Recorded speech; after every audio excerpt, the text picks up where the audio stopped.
ஐந்து கரத்தவனை போற்றி, ஆணை முகத்தானை போற்றி, மூஷிக வாகனனை போற்றி, மூலப்பரம்பொருளை போற்றி, சித்தி புத்தி விநாயக பெருமானை போற்றி. குருவே சரணம்.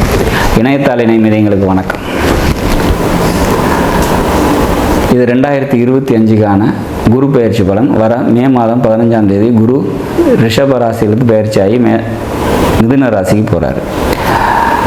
திருக்கணித பஞ்சாங்கப்படி இது எப்படி இருக்க போகுது கன்னி ராசிக்கு அப்படிங்கிறத பார்க்கலாம். இது வரைக்கும் பாகிஸ்தானத்திலேருந்து உங்களோட ராசியவே பார்வையில் வச்சுருந்த குரு பகவான் இப்போ பயிற்சி ஆகி 10ஆம் இடத்துக்கு வர்றாரு. அவர் யார் அப்படின்னா 7ஆம் வீட்டுக்கும் 4ஆம் வீட்டுக்கும் அதிபதி. சரி, 10ல் குரு இருந்தாக்கா ஆகாது அப்படின்னு சொல்லுவாங்களே, அந்தனன் தனித்து நிற்க அவகீர்த்தி மத்த உண்டுன்னு சொல்லுவாங்களே. அப்போ ராசிக்கு 10ல் இருந்தால் குரு பதவியை பறிச்சு விடுமா, கெடுதலை செஞ்சிருமா அப்படின்ற மாதிரி ஒரு விஷயங்கள் ஜோதிடத்தில் உண்டு.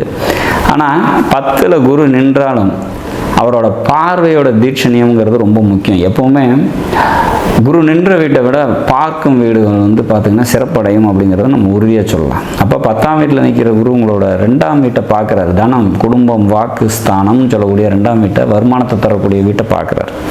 அப்போ வருமானம் சீராகும், குடும்பத்தில் அமைதி நிலவும் அப்படிங்கிறத எதிர்பார்க்கலாம். 2ஆம் வீடு பேச்சை குறிக்கக்கூடிய ஒரு இடம். அப்போ உங்கள் பேச்சில் தெளிவும் அழகும் பிறக்கும் அப்படிங்கிற மாதிரியான ஒரு அமைப்பு.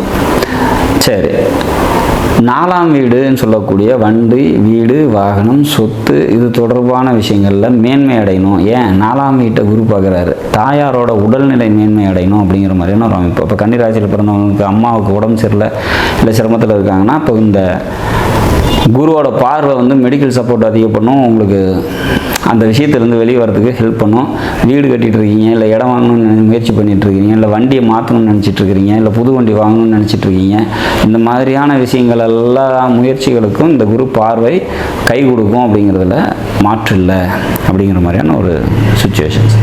சரி, 6ஆம் வீடு அப்படின்னு சொல்லக்கூடிய உங்களோட கும்பராசியை தன்னோட 9ஆம் பார்வை அப்படிங்கிறக்கூடிய பாக்கிய பார்வையை பார்க்குறாரு. இது என்ன மாதிரியான பலனை தரும் அப்படின்னா தாய் வழி சொந்தங்களால் நன்மைகளை தரும் அப்படிங்கிறத நம்ம உறுதியாக சொல்ல முடியும். வேலைக்கு போயிட்டுருக்கீங்க அப்படின்னா வேலையில் ரொம்ப நாளாக உழைச்சிட்ருக்கீங்க, அதில் முன்னேற்றமே இல்லை அப்படின்ற மாதிரி சுச்சுவேஷன்ஸில் இருந்தீங்கன்னா அதெல்லாம் இப்போ முன்னேற்றம் கிடைக்கிறதுக்கான வாய்ப்பு இல்லை. எனக்கு வேலையே இல்லையா, சும்மா இருக்கிறேன் அப்படின்னாக்கா வேலை கிடைக்கிறதுக்கான வழிகள் உண்டு அப்படிங்கிற மாதிரியான ஒரு அமைப்பு. மொத்தத்தில் இந்த குரு பயிற்சி 10ல் இருந்து பார்வைப்படக்கூடிய இடத்துக்கு சிறப்பை தரும் அப்படிங்கிறதுல மாற்று கருத்து இல்லை. 10ஆம் இடங்கிறது ஒரு சிறப்பான இடம் இல்லை அப்படிங்கிறது உண்மைதான். ஏன்னா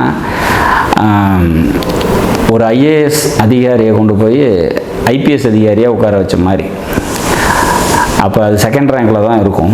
குரு ஒரு முழுமை சுபகிரகம். அது திரிகோணத்தில் இருக்கும்போது சிறப்பு, கேந்திரத்தில் இருக்கும்போது கொஞ்சம் கிரேடு கீழே தான். பட் இருந்தாலும் அதோட பார்வை பார்த்திங்கனாக்கா ரொம்ப சிறப்பாக இருக்கும். அந்த பார்வைப்படக்கூடிய இடத்தின் மூலம் நன்மைகள் நடக்கும் அப்படிங்கிறதுல மாற்று கருத்து இல்லை. கன்னிராசியை பொறுத்த வரைக்கும் வருமானத்துக்கும் குடும்பத்தில் ஒற்றுமையும் அமைதியான சூழ்நிலைகள் நிச்சயமாக ஏற்படும் அப்படிங்கிறதும், 4ஆம் வீட்டை குரு பார்க்கறதுனாலும் தனது சொந்த வீடான 4ஆம் வீட்டை அந்த கிரகமே தான் வீட்டை தானே பார்க்கறதுங்கிறது பார்த்திங்கனாக்கா மிக சிறப்பான ஒரு அமைப்பு.